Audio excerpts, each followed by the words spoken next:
Let's continue the chronic superlative otitis media mucosal type. तो हमने लेवेंसन criteria तक discuss किया था, उसका फर्स्ट क्राइटेरिया डिस्कस किया था। तो फर्स्ट क्राइटेरिया क्या था? कॉन्जेनाइटल कॉलेस्टियोटोमा बोलने के लिए हमें कोई परमानेंट एबनॉर्मलिटी नहीं दिखनी चाहिए टिम्पैनिक मेम्ब्रेन में या पास टेंसा में या पास फ्लैसिडा में, सब कुछ नॉर्मल होना चाहिए। दूसरा क्राइटेरिया क्या है कॉन्जेनाइटल कॉलेस्टियोटोमा के लिए? कि कोई हिस्ट्री नहीं होनी चाहिए परफोरेशन की। और तीसरा क्राइटेरिया क्या है? कि कोई सर्जरी की हिस्ट्री नहीं होनी चाहिए। तो कॉन्जेनाइटल कॉलेस्टियोटोमा एंटीरियर पार्ट में दिखता है, सेकेंडरी वाला जो होता है वो पोस्टीरियर सुपीरियर पार्ट में दिखता है, और प्राइमरी कॉलेस्टियोटोमा कहाँ पे दिखता है? पास फ्लैसिडा पे। तो ये अलग अलग लोकेशंस हैं तीन टाइप के कॉलेस्टियोटोमा के। चीफ कंप्लेंट्स क्या होगी पेशेंट की इस कंडीशन में? स्कैंटी ईयर डिस्चार्ज होगा, उसको पेन होगा थोड़ा सा हल्का सा, और वो डल भी हो सकता है पेन। पेशेंट हार्डली नोटिस करेगा पेन को, उतना ज़्यादा नहीं होगा, उसको हल्का सा होगा। इसलिए उसकी मेन कंप्लेंट क्या होगी? हियरिंग लॉस की होगी। डिस्चार्ज वगैरह तो उतना नोटिस नहीं करेगा, हियरिंग लॉस की उसकी मेन कंप्लेंट होगी इस कंडीशन में कॉन्जेनाइटल कॉलेस्टियोटोमा। तो इसका मैनेजमेंट कैसे करते हैं? कोई भी ड्रग इसको एबनॉर्मल एपिथेलियम को रिमूव नहीं कर सकता, क्योंकि कॉन्जेनाइटल है तो वो तो एबनॉर्मल एपिथेलियम ही फॉर्म हुआ है, तो इसको तो रिमूव नहीं किया जा सकता है। इसलिए सर्जिकली ही हम रिमूव कर सकते हैं, मेडिकल मैनेजमेंट से नहीं होगा। तो जब भी इनएक्टिव होता है ये कॉन्जेनाइटल कॉलेस्टियोटोमा तो हम वेट कर सकते हैं सर्जरी के लिए। लेकिन जब कॉलेस्टियोटोमा फॉर्म हो जाता है ना, ज़्यादा हो जाता है, हियरिंग लॉस होने लगता है, तो ऑपरेट करते हैं हम और रिमूव करते हैं कॉलेस्टियोटोमा को। इंटैक्ट कैनल वॉल और कैनल वॉल डाउन सर्जरी करते हैं इसके लिए। कैनल वॉल डाउन सर्जरी ना दो टाइप्स की होती है। मॉडिफाइड रेडिकल मेस्टोइडेक्टोमी होती है, MRM जिसको बोलते हैं, और दूसरी होती है रेडिकल मेस्टोइडेक्टोमी, RM जिसको बोलते हैं। तो इसमें हम क्या करते हैं, सब कुछ रिमूव कर देते हैं, क्योंकि रिकरेंस का चांस होता है। कॉलेस्टियोटोमा पूरी तरीके से हम रिमूव करते हैं, इसलिए इसको हम बोलते हैं microscopic surgery. Even a bit हम इससे नहीं छोड़ते हैं, not even a bit is left. Incision कौन सा देते हैं हम इसमें? वाइल्ड इंसिजन देते हैं, पोस्ट ऑरल इंसिजन, जो एक टाइप का पोस्ट ऑरल इंसिजन होता है। और ये self retaining haemostatic mastoid retractor use किया जाता है इसमें। सेल्फ रिटेनिंग क्यों होता है ये रिट्रैक्टर? क्योंकि इसको होल्ड करने की ज़रूरत नहीं होती। हीमोस्टैटिक क्यों होता है? क्योंकि पिना को हीमोस्टैटिक इसलिए होता है क्योंकि ब्लडलेस फील्ड प्रोवाइड करता है ये, बाकी ब्लड वेजल्स को इधर उधर रिट्रैक्ट करके ब्लडलेस फील्ड प्रोवाइड करता है। और ये किस लिए यूज़ करते हैं हम? पिना को रिट्रैक्ट करने के लिए। वाइल्ड इंसिजन देने के बाद इस सर्जरी को जब हम परफॉर्म कर रहे होते हैं तो पिना को रिट्रैक्ट करने के लिए ये रिट्रैक्टर यूज़ करते हैं। अब इसमें कटिंग या डायमंड बर हम डालते हैं ड्रिल से। कटिंग बर हम उन एरियाज़ में डालते हैं जहाँ पे बोन्स वगैरह ये सब इंक्लूड होती है, और एक नॉर्मल एरिया पे डालते हैं। डायमंड बर हम वहाँ पे डालते हैं जहाँ पे क्रुशियल एरियाज़ होते हैं, जहाँ पे फेशियल नर्व के आसपास जैसे एरियाज़ हो गए, तो उन जगहों पे हम डायमंड बर डालते हैं ताकि हम सेव कर सकें उन स्ट्रक्चर्स को जिनको सेव करना ज़रूरी है। अब इंस्ट्रूमेंट जो मेस्टॉइड बोन को रिमूव करने के लिए यूज़ होता है वो कौन सा होता है? ड्रिल होता है। तो इसी से हम कटिंग या डायमंड बर बनाते हैं, ठीक है, मेस्टॉइड बोन को ड्रिल करके। नाउ लैटरली पिना में जो कॉमन वॉल होती है वो कौन सी होती है? मेस्टॉइड पिना ना एक कॉमन वॉल फॉर्म करती है लैटरली मेस्टॉइड और एक्सटर्नल ऑडिटरी कैनाल के बीच में, और मीडियली पिना कॉमन वॉल फॉर्म करती है between mastoid and middle ear. तो पिना दोनों के बीच में कॉमन वॉल फॉर्म करती है। एक और एनाटॉमी में हम देखते हैं क्या क्या चीज़ें हमें जाननी पड़ेगी इस प्रोसीजर के लिए। तो short process of incus towards posterior wall जाता है, वहाँ पे वो फोसा इनकटिस फॉर्म करता है। तो हम इस प्रोसीजर में क्या करते हैं कि मेस्टॉइड को ड्रिल करते हैं और फिर फेशियल रिसेस एरिया के थ्रू जाते हैं हम, और मिडिल ईयर के हिडन एरिया को इंस्पेक्ट करते हैं, यानी कि साइनस टिम्पेनाई को, और वहाँ पे इंस्पेक्ट करते हैं, और लेफ्ट आउट डिसीज़ को हम वहाँ से निकालते हैं वहाँ से जाके। तो इनकटोस्टेपिडियल जॉइंट ओवल और राउंड विंडो पोस्टीरियर साइड से हम अप्रोच कर सकते हैं इस तरीके से फेशियल रिसेस एरिया के थ्रू।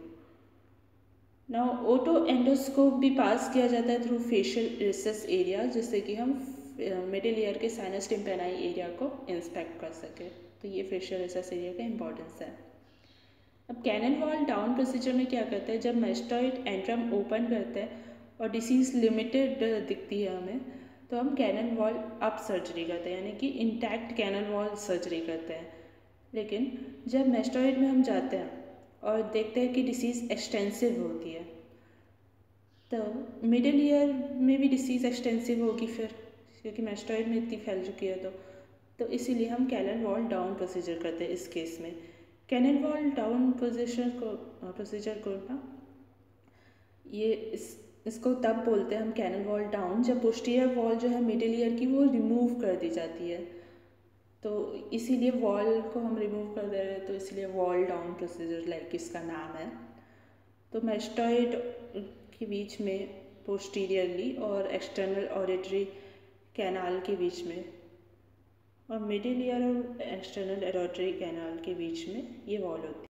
यानी कि मिडिल ईयर और एक्सटर्नल ऑडिटरी कैनाल तो दोनों एंटीरियरली एक कंपार्टमेंट बना रहे हैं ना एक साथ, और पीछे जो है मैस्टॉइड है, पीछे पूरा एक्सटर्नल ऑडिटरी कैनाल और मिडिल ईयर के अलोंग मैस्टॉइड ही है। तो उन दोनों के बीच में जो वॉल होती है ना, उसको हम वॉल डाउन करते हैं, मीन्स पिना को हटा देते हैं। तो ये होता है canal wall down procedure.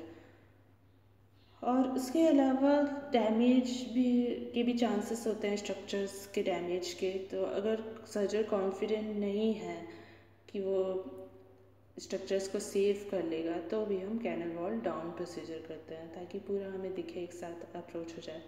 Canal wall down procedure को प्रेफर करते हैं। रिकंस्ट्रक्शन जो होता है ना वॉल का, वो कैसे करते हैं, बोनी फ्लेक्स से करते हैं, कार्टिलेजेस से करते हैं, बोन से, वैक्स से, ये सब चीज़ें यूज़ की जाती है रिकंस्ट्रक्शन के लिए। इसका प्राइमरी एम क्या होता है कैनल वॉल डाउन का प्रोसीजर का, डिसीज़ को रिमूव करना। और सेकेंडरी एम हमेशा हमारा क्या होता है कि रिकंस्ट्रक्ट करें हम ऑसिकल्स को, क्योंकि सेकेंडरी एम भी बहुत ज़्यादा ज़रूरी है, क्योंकि पेशेंट तो हियरिंग लॉस के लिए ही आया है ना। पेशेंट की मेन कंप्लेंट हियरिंग लॉस है। सिर्फ हमें पता है, क्लिनिशियन को पता है कि कॉम्प्लिकेशन भी ऑकर हो सकता है, तो बाद में उसको और दिक्कत होगी। पेशेंट तो लेकिन उसके लिए नहीं आया, पेशेंट तो हियरिंग लॉस के लिए आया। इसलिए सेकेंडरी एम हमेशा हियरिंग देना होगी, यानी कि इसलिए हम किसके लिए जाएंगे, टिम्पैनोप्लास्टी के लिए, यानी कि टिम्पैनिक मेम्ब्रेन तो हम रिपेयर करेंगे ही, साथ में ऑसिकुलर रिकंस्ट्रक्शन भी करेंगे। तो कैनल वॉल डाउन प्रोसीजर हमने देखा था 2 टाइप का होता है, एक तो मॉडिफाइड रेडिकल मैस्टॉइडेक्टोमी और radical मैस्टॉइडेक्टोमी।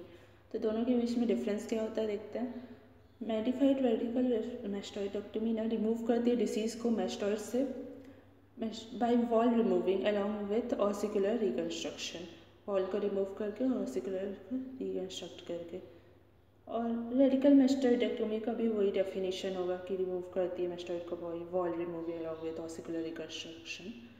No, without ossicular reconstruction होगा। इसमें डिफरेंस ये है कि उसमें ऑसिकुलर रिकंस्ट्रक्शन नहीं करते हैं रेडिकल में।